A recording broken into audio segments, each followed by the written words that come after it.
ભારત અને પાકિસ્તાન વચ્ચે અત્યાર સુધીમાં 4 યુદ્ધો થયા.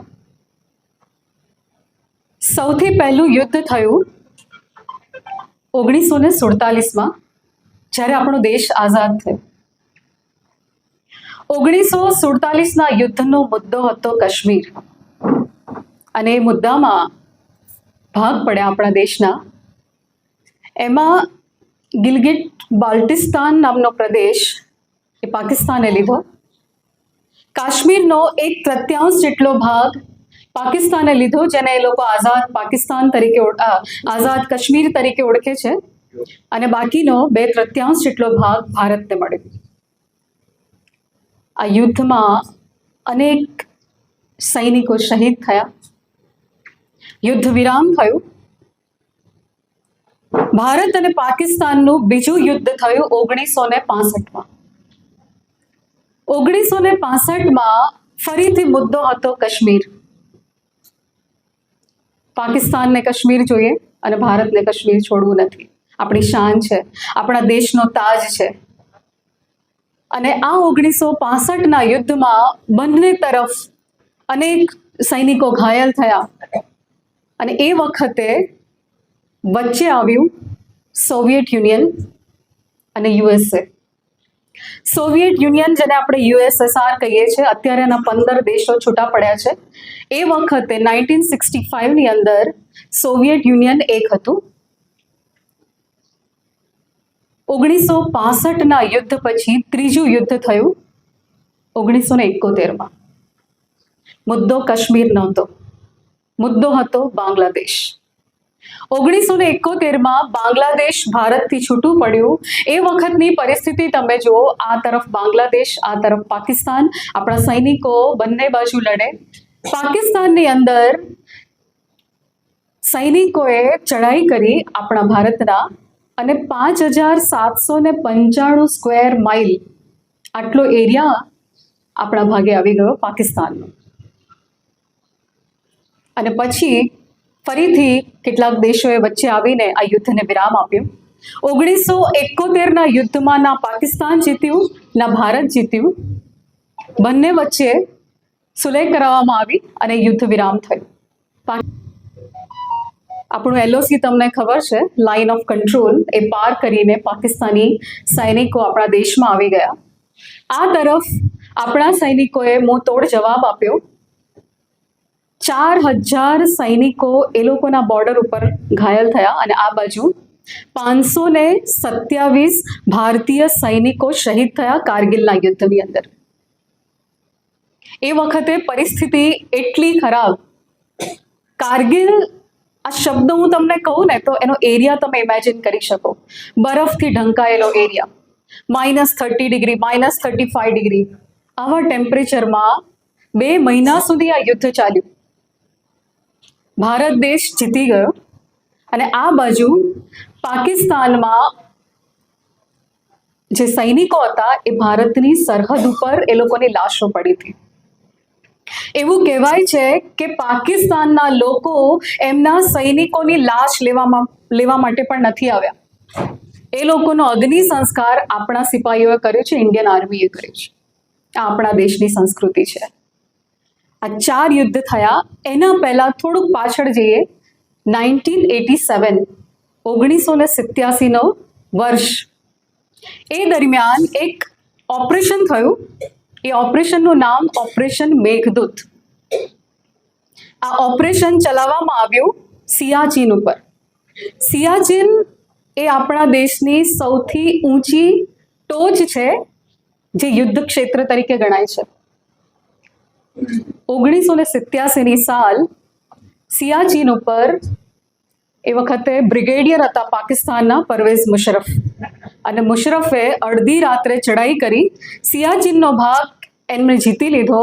અને એ વખતે ભારતીય સૈનિકોએ -55 ડિગ્રી, જસ્ટ ઇમેજિન, -55 ડિગ્રીમાં અડધી રાત્રે જ્યારે ખબર પડી કે અચાનક પાકિસ્તાની સૈનિકો આ દેશમાં ઘૂસણખોરી કરી છે, સિયાચીન ઉપર આવી ગયા છે, ત્યારે ભારતીય સૈનિકોએ એનો જવાબ આપ્યો. એક સિપાહી એ મોરચા ઉપર લડતો હતો, લડતા લડતા એક ક્ષણ એવી આવી કે ઉપરનું ગ્લેશિયર તૂટ્યું અને ટન બંધ બરફ એક સાથે પડ્યો અને એમાં આ સિપાહી, આ સૈનિક દટાઈ ગયો. ઇમરજન્સી સારવાર ન મળી કે રેસ્ક્યુ ના થયું અને ત્યાં શહીદ થઈ ગયા. એ સિપાહી, એ સૈનિક, એનું નામ છે કેપ્ટન નિલેશ સોની. એક ગુજરાતી કેપ્ટન હતા. આપણે એવું માનીએ છીએ કે ગુજરાતીઓ માત્ર દાળ ભાત ખાઈને વ્યાપાર કરે, પણ જ્યારે જરૂર પડે છે દેશને, ત્યારે ગુજરાતીઓ સરહદ ઉપર જઈને આ દેશની સેવા પણ કરે છે. અત્યાર સુધી 86 ગુજરાતી સૈનિકો શહીદ થયા છે કારગિલના યુદ્ધમાં અને બીજા પણ અનેક યુદ્ધમાં. આ કેપ્ટન નિલેશ સોનીની મારે વાત કરવી છે. ખૂબ નાના હતા, સ્કૂલમાં ભણતા. એક દિવસ 15મી ઓગસ્ટ કે 26મી જાન્યુઆરીનો તહેવાર હતો, પ્રોગ્રામ હતો. એમના પિતાએ કહ્યું કે ચાલ બેટા, આજે તને એક બહુ સરસ જગ્યાએ લઈ જાઉં. એટલે આ નાનકડો નિલેશ પિતાની આંગળી પકડીને એ ત્યાં ગયા. જોયું તો સૈનિકો પરેડ કરી રહ્યા હતા. એટલે આ નિલેશે એના પપ્પાને પૂછ્યું, પપ્પા પપ્પા આ બધા કોણ છે? એટલે એના પપ્પા હરજીવનભાઈ સોની એમણે કહ્યું, બેટા આ બધા સૈનિકો છે. પપ્પા આ શું કરે છે? બેટા એ પરેડ કરે છે. પપ્પા એ લોકોનું કામ શું છે? એ વખતે હરજીવનભાઈએ જવાબ આપ્યું, બેટા આ બધા સૈનિકો છે અને આપણા દેશની સુરક્ષા કરે છે. જ્યારે આપણા દેશ ઉપર વિકટ આવે છે, સંકટ આવે છે, ત્યારે પોતાના જીવનો વિચાર કર્યા વિના આ સૈનિકો આપણા દેશની રક્ષા કરે છે. બેટા એ જ ક્ષણે આ નાનકડા નિલેશે વિચાર કર્યો કે મોટો થઈને હું પણ સિપાહી બનીશ અને આ દેશની રક્ષા કરીશ. અમદાવાદમાં આનું એજ્યુકેશન ચાલે, CN વિદ્યાલયમાં. પોતે વિરમગામમાં એનો જન્મ થયો અને પછી બાલાચડી, તમને ખબર હશે જામનગરમાં એક સૈનિક સ્કૂલ છે, એમાં એણે અભ્યાસ કર્યો અને NDAની એક્ઝામ પાસ કરી અને ઇન્ડિયન આર્મીમાં એ કેપ્ટન બન્યો અને દેશ માટે એણે બલિદાન આપ્યું. આજની તારીખમાં તમે અમદાવાદ જાઓ તો પાલડી 4 રસ્તા પર એમનું સ્ટેચ્યુ છે, એમનું સ્મારક બનાવવામાં આવ્યું છે. એક રોડનું નામ કેપ્ટન સોની ઉપરથી પડ્યું છે, કેપ્ટન નિલેશ સોની રોડ. આ આપણે એમને સન્માન આપીએ છીએ. બાલાછડી સ્કૂલમાં, જ્યાં એ સૈનિક સ્કૂલમાં ભણતા હતા, એ સ્કૂલમાં પણ એમનું એક સ્મારક છે અને એક સ્વિમિંગ પુલ એમના નામે બનાવવામાં આવ્યું છે. આજે મારો વિષય છે તેરા તુજકો અર્પણ. આ જીવન જે આપણને મળ્યું છે એ માત્ર પોતાના અંગત સુખો માટે નથી મળ્યું. જો આ જીવનમાં રહીને આપણે દેશ માટે પણ કંઈક કાર્ય કરી શકીએ તો આ જીવન આ દેશને સમર્પિત છે. એ સાચા અર્થમાં તેરા તુજકો અર્પણ આ કહી શકીએ આપણે. 1833ની એક ઘટના છે, એની વાત કરું એ પહેલા તમે જો કદાચ કચ્છમાં ગયા હો, કાઠિયાવાડમાં ગયા હો, તો ત્યાં આગળ તમને પાડિયા જોવા મળશે, ખાંભિયા જોવા મળશે. આ ખાંભિયા અને પાડિયા એ પ્રતીક છે શૌર્યનું, શહાદતનું પ્રતીક છે. દેશ માટે ફના થનારા લોકોનું પ્રતીક છે. એ દેશ માટે ફના થનારા યોદ્ધાઓ પણ હોય, કોઈ રક્ષકો પણ હોય, સતીઓના પણ પાડિયા છે અને સાહિત્યકારોના પણ છે અને પ્રેમીઓના પણ છે, જેમણે મૂલ્યો માટે જીવન જીવ્યા છે. જીવનની અંદર કોઈ એક આદર્શને પકડીને જે જીવન જીવ્યા છે અને એના માટે જ ફના થઈ ગયા છે, એવા લોકોના ખાંભિયા બને છે, એવા લોકોના પાડિયા બને છે. મને કવિ દાદની એક કવિતા યાદ આવે કે ધડ ધીંગાણે જેના, માથા મસાણે જેના, પાડિયા થઈને પૂજાવું, ઘડવૈયા મારે ઠાકોરજી નથી થવું. યુદ્ધની ભૂમિમાં મારું મસ્તક કપાઈ જાય, એ મસાણમાં પડે અને મારું ધડ લડતું રહે, એવી શૂરવીરતા સાથે મારે મૃત્યુને પામવું છે. આ મારા જીવનનું લક્ષ્ય છે, મારે ઠાકોરજી નથી થવું. કવિ દાદની બહુ સુંદર કવિતા છે. આ દેશ પ્રત્યે ફના થવાની ભાવના છે, પોતાનું સમર્પણ કરવાની ભાવના છે. 1833માં યુરોપમાં એક દેશ છે સ્વીડન, એ સ્વીડનમાં એક બાળકનો જન્મ થયો. ખૂબ ધનાઢ્ય પરિવાર, પૈસાનો કોઈ જ પ્રોબ્લેમ નહીં ઘરમાં. આ બાળક ભણવામાં ખૂબ હોશિયાર અને સંશોધન કરવાનું ગમે આ બાળકને. 24 વર્ષની ઉંમરે આ ભાઈએ શોધ કરી ડાયનામાઇટ. કદાચ તમે ડાયનામાઇટ નામ સાંભળ્યું હશે. આ ડાયનામાઇટ એટલે એક્સપ્લોઝિવ મટીરિયલ છે, જે બોમ્બ ગોળામાં વપરાય, જે ગન પાવડર તરીકે પણ ઓળખાય. એને ડાયનામાઇટની શોધ કરી. કારણ કે માઇનિંગ કરવું હોય, તમારા ખાણને તોડીને એમાંથી પથ્થર કાઢવા હોય તો એ ચટ્ટાનને તોડવી પડે અને એના માટે ડાયનામાઇટનો ઉપયોગ કરવામાં આવે. એને ડાયનામાઇટની શોધ કરી 1824ની અંદર, 65ની અંદર. એ પછી થોડે અનેક સંશોધનો કર્યા. 355 જેટલી પેટેન્ટ કરી. આ પેટેન્ટ કરવી it's a very challenging thing. 355 patent કરી આ ભાઈએ. બધા જ સંશોધનો એક્સપ્લોઝિવ. ક્યાંક ધડાકા કરવા હોય, ભડાકા કરવા હોય, કશું તોડવું હોય, ફોડવું હોય તો આ ભાઈના સંશોધનો કામમાં આવે. મને એક નાનકડી વાત યાદ આવી. આપણા એક ભાઈના ઘરે પોલીસ આવી અને પોલીસે કીધું કે તમારા ઘરની અંદર વિસ્ફોટક પદાર્થ છે એવું મને ખબર પડી છે, આ વોરંટ છે ને અમે આવ્યા છે. એટલે પેલા ભાઈ કહે કે તમારી વાત સાચી છે, મારા ઘરમાં વિસ્ફોટક પદાર્થ છે પણ એ અત્યારે પિયર ગયો છે. આપણે વાત કરતા હતા આ ભાઈના સંશોધનની. એણે જેટલા પણ સંશોધનો કર્યા એ બધા જ એક્સપ્લોઝિવ. 1883ની સાલમાં આ ભાઈના મોટા ભાઈનું અવસાન થઈ ગયું અને છાપામાં એવું લખાઈને આવ્યું કે આ ભાઈનું અવસાન થઈ ગયું, જેમણે આ સંશોધનો કર્યા હતા. અને છાપામાં મોટી હેડિંગ હતી, the merchant of death is dead. મોતનો સોદાગર મોતની આગોશમાં. આ હેડલાઇન આ ભાઈએ વાંચી અને ત્યારે એને ખબર પડી કે લોકો મને આ રીતે ઓળખે છે, મોતના સોદાગર તરીકે ઓળખે છે. મારા સંશોધનો આ હ્યુમેનિટીઝને ડિસ્ટ્રોય કરવામાં વપરાય છે.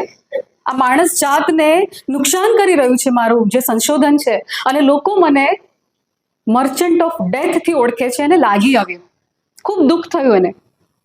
અને એ દિવસે એણે નક્કી કર્યું કે આજ પછી મારી બધી જ સંપત્તિ હું હ્યુમેનિટીઝના કામમાં વાપરીશ. હું લોકોના જે લોક ઉપયોગી કાર્યમાં વાપરીશ એવું એણે નક્કી કર્યું. અને પછી શરૂઆત થઈ નોબેલ પ્રાઇઝની. આ નોબેલ પ્રાઇઝ, નોબેલ શબ્દનો અર્થ એના ઉપરથી નામ પડ્યું એવું નથી. It is not for humanities. આ ભાઈ જે હતા એનું નામ હતું આલ્ફ્રેડ નોબેલ, અને એના નામ ઉપરથી આ નોબેલ પ્રાઇઝની શરૂઆત થઈ. પોતાની સંપત્તિનો 94% ભાગ આ ભાઈએ દાનમાં વાપરી, માનવજાત માટે વાપરી. અને નોબેલ પ્રાઇઝ આપવા લાગ્યા જેણે સંશોધનો કર્યા હોય, જેણે સમાજના કોઈ કાર્ય કર્યા હોય, જેમણે સાહિત્યમાં પોતાનું યોગદાન આપ્યું હોય, એ બધા જ લોકોને એમણે નોબેલ પ્રાઇઝ આપ્યું. આ આલ્ફ્રેડ નોબેલ. આદરણીય નરેન્દ્ર કાકા મારી બાજુમાં બેઠા છે. કેટલાક વર્ષોથી એમને ઓળખું છું. દરરોજ સવારે બગીચામાં જવાનું, ચાલવાનું, યોગા કરવાનું, મેડિટેશન કરવાનું, ઘરે આવવાનું. ઘરે આવીને કેટલી બધી સંસ્થાઓમાં, ક્યાંક અત્યારે અહીંયા પ્રેસિડેન્ટ છે, બીજી કોઈ સંસ્થામાં કારોબારી સભ્ય છે, કોઈક સંસ્થામાં મંત્રી છે. એટલું જ નહીં, પોતાના વૈષ્ણવ સમાજની અંદર જેટલા પણ કાર્યક્રમો હોય છે એમાં પણ એટલા જ અગ્રણી છે. અને હંમેશા એમના ચહેરા પર મેં સ્મિત જોયું છે. ક્યારેય ટેન્શન, ક્યારેય કંટાળો, ક્યારેય કોઈ ભાર મેં ક્યારેય જોયો જ નથી. એટલું ડૂબીને કામ કરે છે. પોતે આચાર્ય હતા સ્કૂલમાં. આચાર્ય હોય ત્યારે સ્કૂલમાં જે રીતે એમણે આયોજન કર્યું, એમના સ્ટાફને સંભાળતા, વિદ્યાર્થીઓના ઉત્કર્ષ માટે કામ કરતા, રિટાયરમેન્ટ પછી પણ આજની તારીખે પણ એટલા જ એક્ટિવ છે. ખૂબ સુંદર કાર્ય કરે છે સમાજ માટે. એમની ફિલોસોફી છે કે આ સમાજે મને આટલું બધું આપ્યું છે તો મારે આ સમાજને પાછું આપવું જોઈએ. આ તેરા તુજકો અર્પણ, આ ઉક્તિને એમણે એમના જીવનમાં ઉતારી છે ને એ પ્રમાણે જીવન જીવી રહ્યા છે. ખૂબ ખૂબ અભિનંદન આપું કાકાને પ્રેસિડેન્ટ બનવા માટે. અને પ્રેસિડેન્ટ બન્યા પછીની આ પહેલી મિટિંગ છે, આઈ થિંક હે ને, પહેલી મિટિંગ છે ને એમણે મને આ અવસર આપ્યો આ મિટિંગમાં બોલવા માટે. આપણા આદરણીય શાંતિ કાકા, 92 વર્ષે જેને માઇકની જરૂર ના પડે, 92 વર્ષે મને માઇકની હજુ જરૂર પડે છે પણ કાકાને જરૂર નથી, એટલા કોન્ફિડન્સથી બોલી શકે છે. આપણા મનમાં સાયન્સ એવું કહે છે કે દરરોજના 30,000 જેટલા વિચારો આવે છે, 30,000 થોટ્સ પર ડે. આ 30,000 વિચારોમાંથી એટલા કેટલા વિચારો છે કે જેને આપણે સાકાર કરી શકીએ છીએ. 20 વર્ષ પહેલા શાંતિ કાકાને વિચાર આવ્યો કે મારે આવી એક સંસ્થાની રચના કરવી છે, સંસ્થા સ્થાપવી છે. વિચારો તો આપણને પણ ઘણા બધા આવે, પણ એ વિચારને મૂર્તિમંત કરવો હોય, એ વિચારને સાકાર રૂપ આપવું હોય તો અથાગ પરિશ્રમ કરવો પડે છે. અને કાકાએ પરિશ્રમ કર્યો અને આજે આ સંસ્થાને 20 વર્ષ થયા. શરૂઆત કરવી બહુ સહેલી છે, પણ સતત એને આગળ ધપાવવું એ કામને એ ખૂબ પરિશ્રમ માગે છે, ખૂબ મહેનત માગે છે. અને દરેકના સ્વભાવો સાથે આપણે જોડાવાનું છે, બધાને સાથે લઈને ચાલવાનું છે. અને આવું ઉમદા કાર્ય આપણા શાંતિ કાકાએ કર્યું છે. હું એમને પણ ખૂબ ખૂબ અભિનંદન આપું. આ સંસ્થાના 20 વર્ષ થયા છે. હું ઈશ્વરને પ્રાર્થના કરું કે 200 વર્ષ પૂરા થાય અને બહુ જ ધૂમધામથી આપણે 200 વર્ષની ઉજવણી કરીએ. કાકા, આપની આ જે જ્યોત છે એ સતત પ્રજ્વલિત રહે એવી ઈશ્વરને પ્રાર્થના.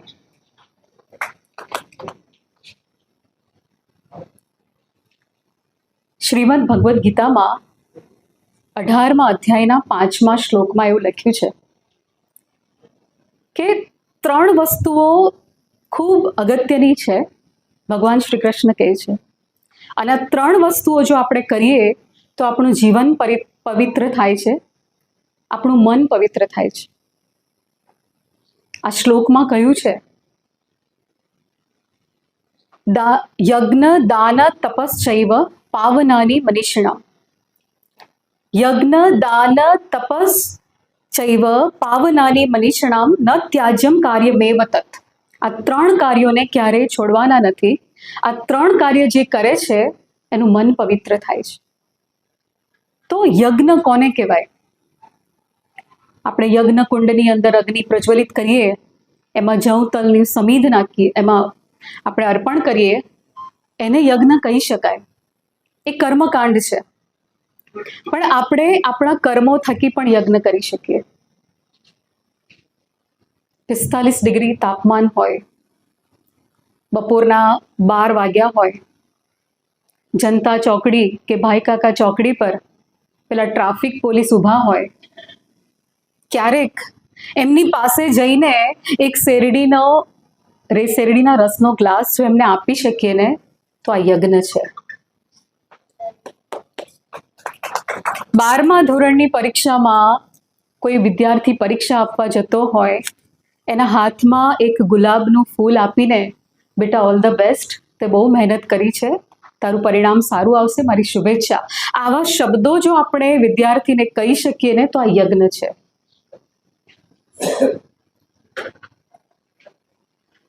ઘરમાં રસોઈ બનાવીને આપતી પુત્રવધુ હોય કે પત્ની હોય, 40 ડિગ્રી ટેમ્પરેચર બહાર હોય, તમે ગેસની પાસે ઊભા રહો તો તમને ખબર પડે, પરસેવે રેબ જેબ હોય, આવી ગરમી સહન કરીને પતિને અને પરિવારજનોને ગરમ ગરમ રોટલી જમાડતી પેલી પુત્રવધુ કે પત્નીને ક્યારેક એવું કહીએ કે આજે તું રહેવા દે, ચાલ આજે આપણે બહાર જઈએ કે પછી હું મેનેજ કરી લઈશ, આવું જો આપણે બોલી શકીએ ને તો આ યજ્ઞ છે. આ યજ્ઞ છે.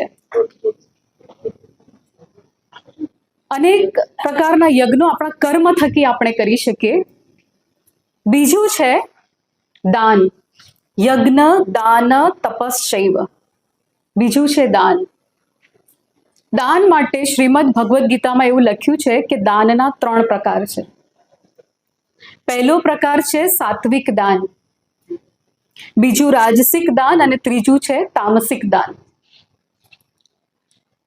સાત્વિક દાન એટલે એવું દાન કે જેમાં આ હાથ દાન કરે ને તો હૃદયમાં એની નોંધ પણ ના લેવાય કે આપણે દાન કર્યું છે. નેકી કર દરિયા મેં ડાલ, આ સાત્વિક દાન છે.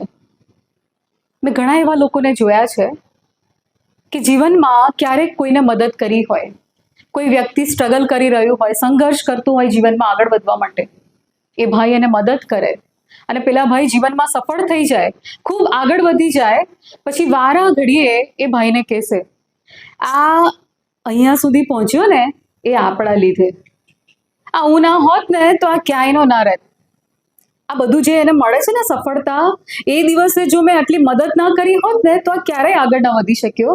જો આપણે દાન કરીને, મદદ કરીને આ રીતના વાક્યો બોલતા હોઈએ તો આ તામસિક દાન છે ને એનું ફળ નથી મળતું, એવું ભગવદ્ ગીતા, હું નથી કહેતી, આવું ભગવદ્ ગીતા કહે છે.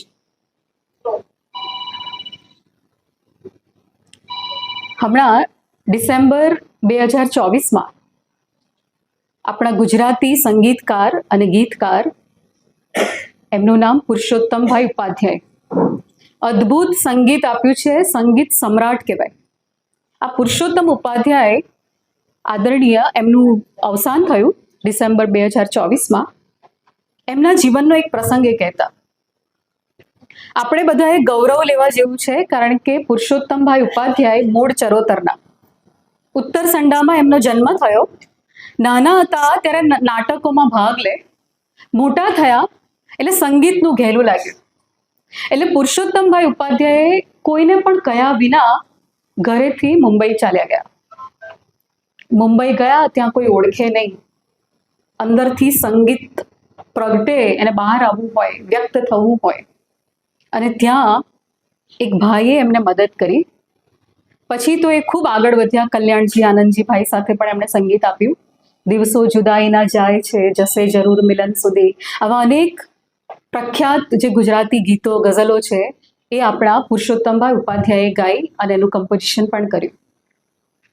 આ પુરુષોત્તમભાઈ ઉપાધ્યાય કહે છે કે મને આગળ વધારનાર પેલા ભાઈ દરેક વખતે મહેફિલ હોય એટલે ઊભા થઈને કે આ પસલો છે ને એને પુરુષોત્તમ ઉપાધ્યાય મેં બનાવ્યો. આ મુંબઈ આવ્યો ને તો આ પસલા તો પાછળનો અને કોઈ ઓળખે નહીં. દર વખતે ભાઈ આવીને કે પુરુષોત્તમભાઈ હંમેશા ક્રેડિટ આપે એ ભાઈને કે હું જીવનમાં આગળ વધ્યો, એ ભાઈનું ખૂબ યોગદાન છે, પણ એક વાર ક્રેડિટ આપે, 2 વાર આપે, તમે સતત એને સંભળાવ્યા કરો તો આ તામસિક દાન છે. એકવાર પુરુષોત્તમભાઈ ઉપાધ્યાયનું મગજ ગયું. એમણે એ ભાઈને પકડીને ખેંચીને રસોડામાં લઈ ગયા. રસોડામાં પેલો રસોઈયો હતો, રસોઈ કરતો હતો. પુરુષોત્તમભાઈએ કહ્યું, આ રસોઈયાને પુરુષોત્તમ ઉપાધ્યાય બનાવીને બતાવો. વ્યક્તિ જીવનમાં આગળ વધે છે, એનામાં ટેલેન્ટ છે, એ મહેનત કરે છે અને એની પાસે પુણ્યનું ફળ છે.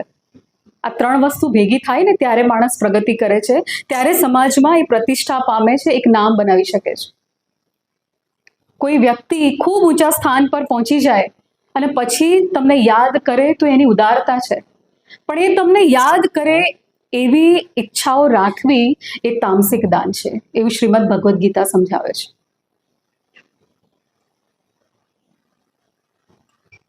આપણા રામચરિત માનસની રચના કરનારા ગોસ્વામી તુલસીદાસજીએ કહ્યું છે કે સોઈ હી રામ રચી રાખા, હોય હી સોઈ હી રામ રચી રાખા. જે કંઈ પણ થાય છે ને એ રામની ઈચ્છાથી થાય છે. સોઈ હી હોય રામ રચી રાખા, કો વિધિ કર્મ કરાવે શાખા.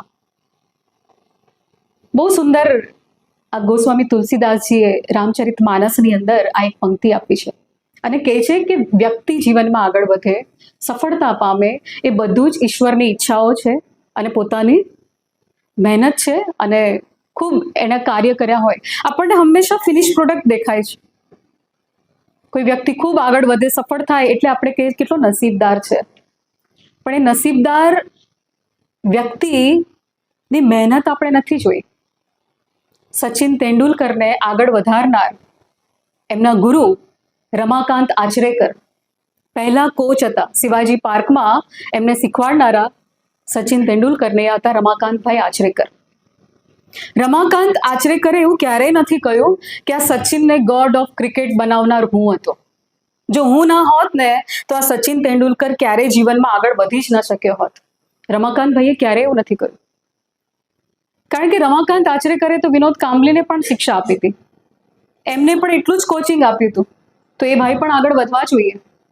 પણ વધે છે એ જ વ્યક્તિઓ જે પુરુષાર્થ કરે છે, જે પ્રામાણિક પુરુષાર્થ કરે છે, પોતાના જીવનનો ઘણો બધો સમય એમાં આપે છે. એ બલિદાન, એ મહેનત, એ તપસ્યા, એને આપણે નથી જોતા. તો હંમેશા દાન કરીએ અને તત્ક્ષણ ભૂલી જઈએ, તો એ સાત્વિક દાન છે. બીજું દાન છે રાજસિક દાન. આ રાજસિક દાન એટલે દાન આપીને ક્યાંક એની નોંધ લેવાય એવી ઈચ્છા, ક્યાંક તકતીઓમાં આપણું નામ લખાય, ક્યાંક પંખો ભેટમાં આપ્યો હોય તો એના દરેક પાંખ ઉપર એનું નામ લખાય. આવી બધી જે ઈચ્છાઓ સહિત જે દાન આપીએ છીએ એને સકામ દાન કહેવામાં આવે છે, અને એને રાજસિક દાન ભગવદ્ ગીતા કહે છે. અને ત્રીજું દાન છે એ છે તામસિક દાન. તામસિક દાનમાં આપણે અયોગ્ય વ્યક્તિને અયોગ્ય સમયે તિરસ્કાર સાથે દાન આપીએ છીએ. એ તામસિક દાન છે, અને તામસિક દાનનું ક્યારેય કોઈ પ્રકારનું ફળ મળતું નથી. ચેન્નાઈની અંદર એક ભાઈ, ગરીબ પરિવારમાં એમનો જન્મ થયો. 1 વર્ષના થયા અને પિતાજી ગુજરી ગયા. માતાએ એમનો ઉછેર કર્યો. એમની મમ્મીએ 3 સૂત્ર આપ્યા હતા આ બાળકને નાનપણથી. બેટા, મારી 3 વાતો યાદ રાખજે. પહેલું, જીવનમાં ક્યારેય પણ પૈસાનું ઘમંડ ના કરતો. ગમે તેટલી સંપત્તિ તારી પાસે આવે ને, ક્યારેય પણ પૈસાનું અભિમાન કે ઘમંડ ના કરતો. આ પહેલી શીખ આપી હતી. બીજી વાત કરી, બેટા તારી સંપત્તિમાંથી કેટલોક ભાગ તું દાન ધર્મમાં વાપરજે. અને ત્રીજી શીખ આપી કે આખા દિવસ દરમિયાન તું રાત્રે સૂઈ જાય એ પહેલા એક કામ માનવતાનું કરજે. આ 3 કામ તારે કરવાના છે આજીવન. અને આ નાનકડા બાળકમાં આ દ્રઢ થઈ ગયું કે મારે જીવન આ રીતે જીવવાનું છે. આ ભાઈ ભણવામાં ખૂબ હોશિયાર, પોતે ગોલ્ડ મેડલિસ્ટ સાથે પાસ થયા, લાઇબ્રેરી સાયન્સ કર્યું, સાથે સાથે સાહિત્યમાં BA થયા, એમાં પણ ખૂબ સુંદર એમનું પ્રદર્શન. લાઇબ્રેરીમાં ગોલ્ડ મેડલિસ્ટ હતા, એમને જોબ મળી ચેન્નાઈમાં. અને નાના હતા ત્યારે ગળાની તકલીફ, આમ જ્યારે મેચ્યોર્ડ થાય તો અવાજ બદલાય પુરુષોનો. આ ભાઈના વોકલ કોર્ડમાં પ્રોબ્લેમ, એટલે બોલે ને એટલે કોઈ સ્ત્રીનો અવાજ હોય એવો તીણો અવાજ આવે. એટલે આખા ક્લાસમાં બધા એમની મસ્તી કરે, મજાક ઉડાવે. અને એને ખૂબ અંદરથી લઘુતા ગ્રંથિથી પીડાય કે મારો અવાજ આવો છે, બધા મારી મજાક ઉડાવે છે. એકવાર ક્લાસમાં ટીચરે કહ્યું કે બેટા, તું જે બોલે છે ને એ નહીં, પણ તું જે કામ કરીશ ને એનાથી તારી ઓળખ બનાવજે. જીવનમાં એવા કામ કરજે કે લોકો તારો અવાજ ભૂલી જશે, પણ તારું અસ્તિત્વ આ જીવન યાદ રાખશે. અને આ ભાઈએ ચેન્નાઈની અંદર એમને જોબ મળી લાઇબ્રેરીમાં એઝ અ લાઇબ્રેરિયન.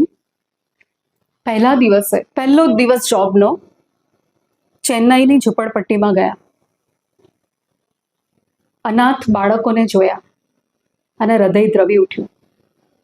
નક્કી કર્યું, આ જીવન હું જે પણ કમાઈશ એ બધું દાનમાં આપીશ. આ ભાઈ 30 વર્ષ સુધી લાઇબ્રેરિયન તરીકે સેવા આપી. એટલું જ નહીં, લાઇબ્રેરિયન તરીકે આખા ઇન્ડિયાના ટોપ લાઇબ્રેરિયનમાં એમનો નંબર આવ્યો. ઘણા બધા એવોર્ડ્સ મળ્યા.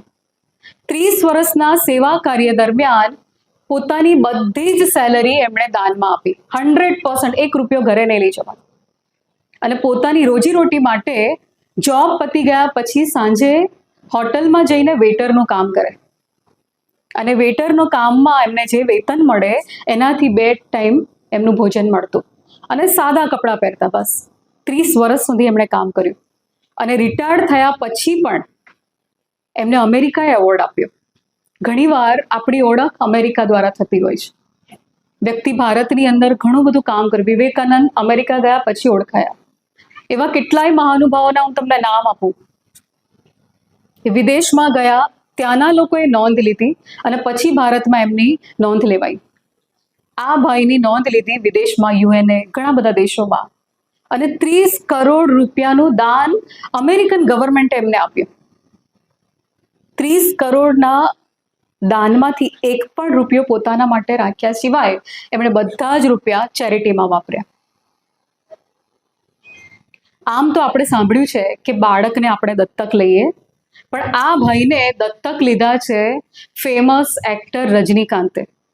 સાઉથના એક્ટર રજનીકાંતે પિતા તરીકે એમને દત્તક લીધા કે આ જીવન તમારું મૃત્યુ થાય ત્યાં સુધીની બધી જ જવાબદારી હું દીકરો બનીને નિભાવીશ. એમનું નામ છે Palam Kalyana Sundaram. Man of the મિલેનિયમનો એવોર્ડ એમને મળ્યો છે. આ 13 તુચકો અર્પણ છે. આ દાનની પરાકાષ્ઠા છે. આપણે થોડુંક દાન આપીએ છીએ અને ક્યાંક આપણને ગૌરવ આવે છે. આ વ્યક્તિએ આખું જીવન દાન આપ્યું છે અને હજુ પણ આપી રહ્યા છે. હમણાં 2024નો એમને પદ્મશ્રીનો એવોર્ડ મળ્યો કલ્યાણ સુંદરમને. તો આ દાન છે.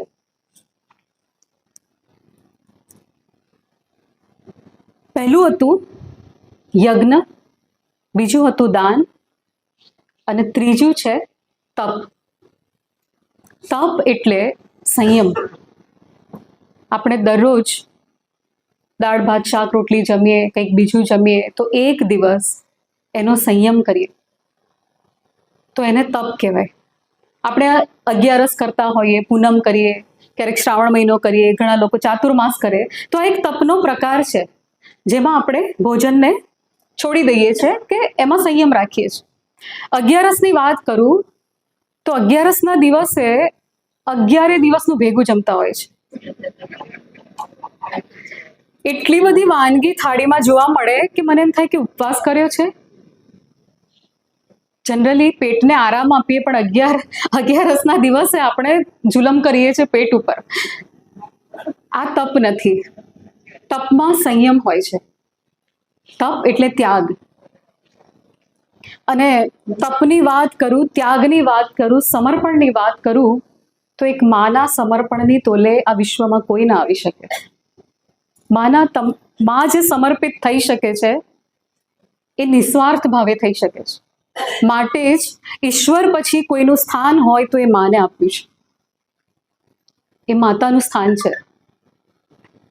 આપણે ત્યાં લાંભવેલમાં હનુમાનજી મંદિર છે. એ હનુમાનજી મંદિરની સામે એક વૃદ્ધાશ્રમ છે. હમણાં બંધ થઈ ગયો, થોડા વર્ષો પહેલાની વાત છે. મારી એક બહેનપણી ત્યાં ગઈ હતી. આ બનેલી સત્ય ઘટના તમને કહું છું. મારી બહેનપણી એ ત્યાં ગઈ બિસ્કિટના પેકેટ્સ લઈને કે બધાને હું દાન આપું. એક રૂમમાં ગઈ. એક રૂમમાં એક બા, એ જેવી અંદર ગઈ, બા ઊભા થયા, કાળી ફ્રેમના ચશ્મા એમણે પહેર્યા અને ધારીને જોયું કે કોઈ અંદર આવ્યું છે. આવ બેટા.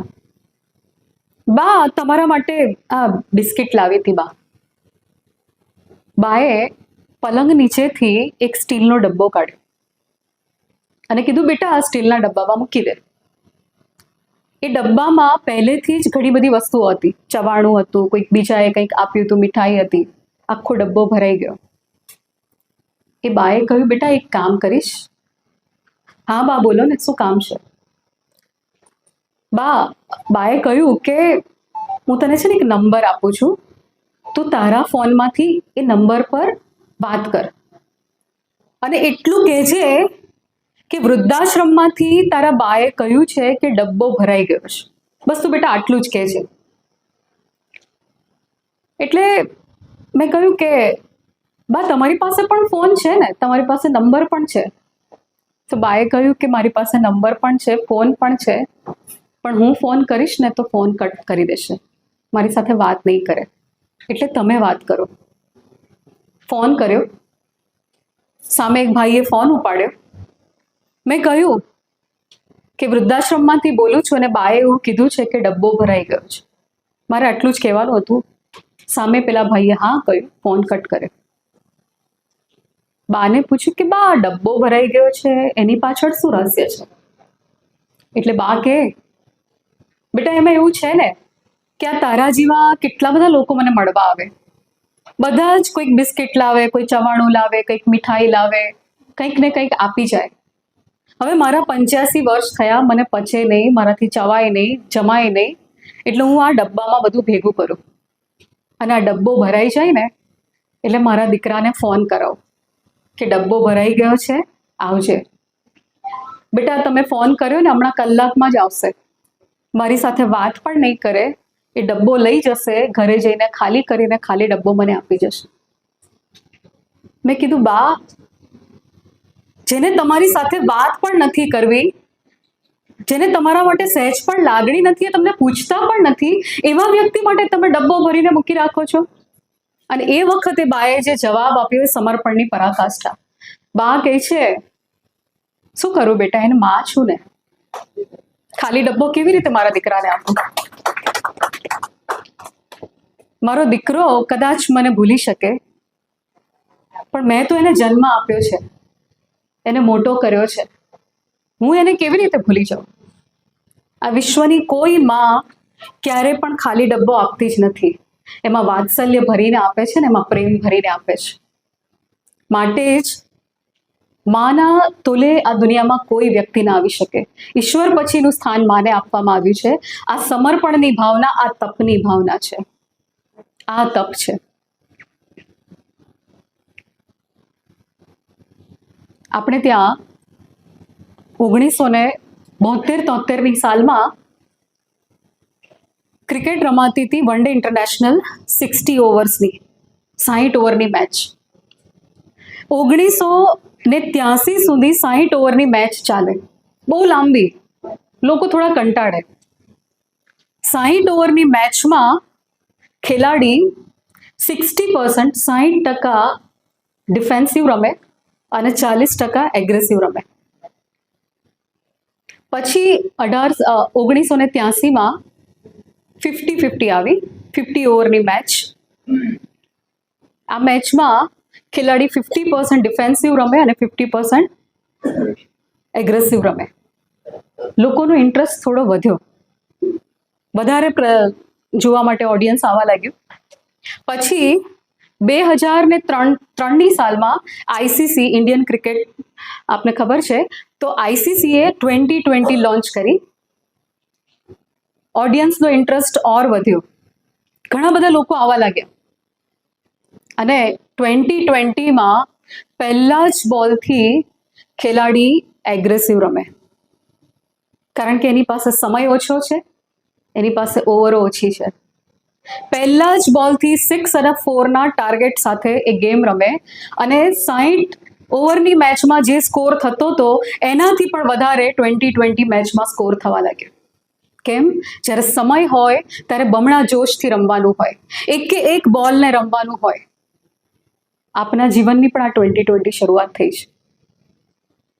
જ્યારે ઓવરો ઓછી હોય, સમય ઓછો હોય ને, ત્યારે એક બોલને ભરપૂર રમી લેવાનો હોય છે, એક ક્ષણને જીવી લેવાની હોય છે.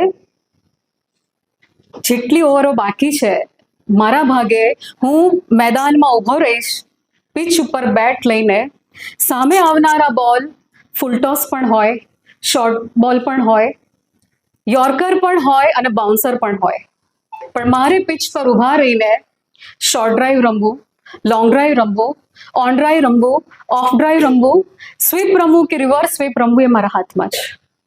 આ જિંદગીની મેચ મારે કેવી રીતે રમવી એ મારા હાથમાં છે અને મારે એક બોલને સારામાં સારી રીતે રમીને મેક્સિમમ સ્કોર સાથે આ દુનિયામાંથી વિદાય લેવી છે. જો આ કરી શકીએ તો આ તેરા તુજકો અર્પણ. આપણું આ જીવન જે ઈશ્વરે આપ્યું છે, આપ સૌ સાચા અર્થમાં ભાગ્યશાળી છો. હું ઘણીવાર કહું છું કે સિનિયર સિટીઝન થવું ને એ ઈશ્વરની કૃપા હોય તો જ થઈ શકાય છે. મેં કેટલા એવા દર્દીઓને જોયા છે કે એક દિવસની ભીખ માંગે છે, ઈશ્વરને પ્રાર્થના કરે છે કે હે ભગવાન 5 દિવસ વધારે આપી દો, 5 મહિના વધારે આપી દો, 1 વર્ષનું આયુષ્ય મને આપી દો. કેટલી દવાઓ ગળતા હોય, કીમોથેરાપી ચાલતી હોય, રેડિયેશન્સ ચાલતા હોય, શરીરની અંદર પાર વગરની વેદનાઓ થતી હોય, આ બધું સહન કરીને એ જીવન માંગે છે ઈશ્વર પાસે. અને એવા કાળમાં આપને આ અવસ્થા સુધી ભગવાને પહોંચાડ્યા છે. આ ઈશ્વરની બહુ મોટી કૃપા છે, આ ઈશ્વરની કરુણા છે. તો બાકી બચેલું જીવન ઈશ્વરને અર્પિત કરીએ આપણે. આ જીવન જે કાંઈ બચ્યું છે, ધન સંપત્તિ જેટલી જરૂરિયાત છે એટલી પાસે રાખીને બાકીનું જો આપણે અર્પણ કરી શકીએ હ્યુમેનિટીઝ માટે, કે જ્યાં તમને યોગ્ય લાગે તો એ તેરા તુજકો અર્પણ નિભાવના જ આ કરી શકીએ. આંબા ઉપર ઘણી બધી કેરીઓ બેસતી હોય, મોર લાગે પછી ઝીણી ઝીણી કેરી થાય, એમાંની 50% કેરી વિકાસ પામે એ પહેલા ખરી જતી હોય છે. બાકી બચેલી 50%માંથી 25% કેરી તોડી લેવામાં આવે છે, 25% કેરીને પકવવામાં આવે છે. પાકી કેરીની મીઠાશ જુદી હોય છે અને એનું મૂલ્ય જુદું હોય છે. કાચી કેરીમાં ખટાશ હોય છે. આપ સૌ પાકી કેરીની મીઠાશવાળા વ્યક્તિઓ છો. આપ સૌને ઈશ્વરે આ અવસ્થા સુધી પહોંચાડ્યા, એના માટે ઈશ્વરનો આભાર માનવો જોઈએ. અને આ જેટલી પણ ક્ષણ તમારી પાસે છે એને ઈશ્વરને અર્પણ કરશો, અને ઈશ્વર પ્રીત્યર્થે આ જીવન જો તમે જીવશો તો એ જ ઈશ્વરને તમારું સમર્પણ છે. આપ સૌએ મને શાંતિપૂર્વક સાંભળી એના માટે ખૂબ ખૂબ આભાર. ધન્યવાદ.